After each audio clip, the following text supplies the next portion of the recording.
بسم الله الرحمن الرحيم والصلاة والسلام على سيدنا ومولانا محمد خاتم النبيين وعلى آله وأصحابه أجمعين وعلى كل من تبعهم بإحسان إلى يوم الدين. أما بعد، میرے عزیز طالب علم ساتھیوں اور معزز مہمانان گرامی رحمۃ اللہ وبرکاتہ، اس وقت ہم سب لوگ ایک انتہائی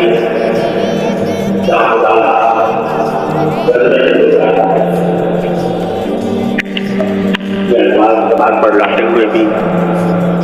دل کٹ رہا ہے کہ ہمارے دارالعلوم کے گرامی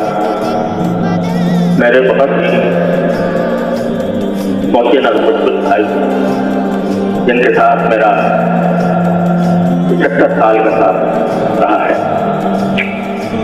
آج وہ اللہ تبارک و تعالیٰ نے ان کے وقت موعود پر انہیں اپنے پاس بلایا۔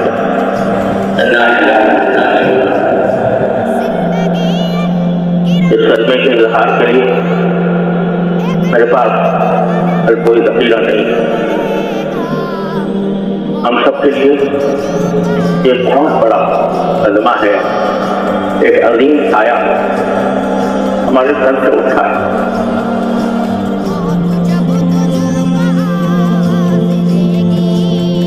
آپ حضرات جانتے ہیں کہ تقریباً 2 سال سے حضرت صاحب فراش، لیکن اسی دوران الحمدللہ وہ باتیں بھی کرتے تھے اور مجموعی اعتبار سے کمزوری کے سوا کوئی بڑا مرض نہیں۔ اگر بیچ میں کچھ امراض پیش آئے، ایسی حالتیں بھی ہوئیں جن میں مایوسی کے قریب پہنچ گئے، لیکن اللہ تبارک و تعالیٰ نے اپنے فضل و کرم سے انہیں دوبارہ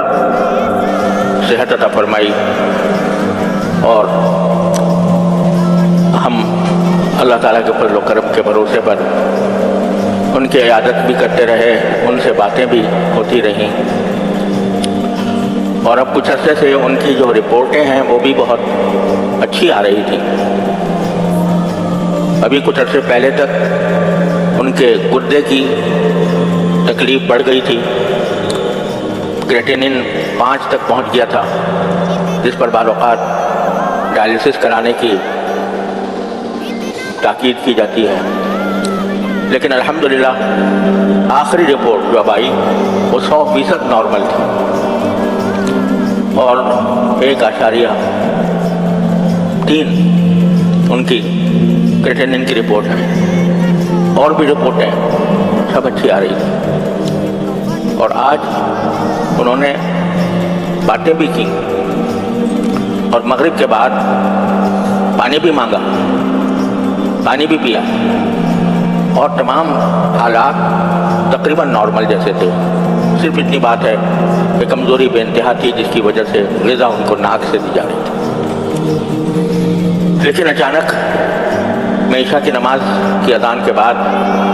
نماز کی تیاری کر رہا تھا کہ اتنے میں مجھے وہاں جو ان کے پاس ان کی تیمارداری کے لیے ماشاءاللہ دن رات اپنے ساتھی لگے ہوئے تھے، ان کی طرف سے پیغام آیا کہ طبیعت بگڑ رہی ہے۔ جا کر میں نے دیکھا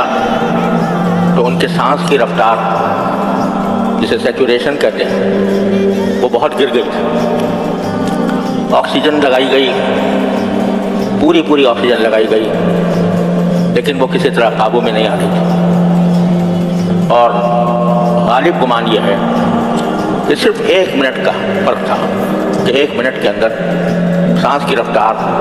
0 تک پہنچ گئی، اور بظاہر ایسا لگتا ہے کہ شاید دل کا حملہ ہوا، اور اس کے نتیجے میں سانس کی رفتار بھی نیچے چلی گئی،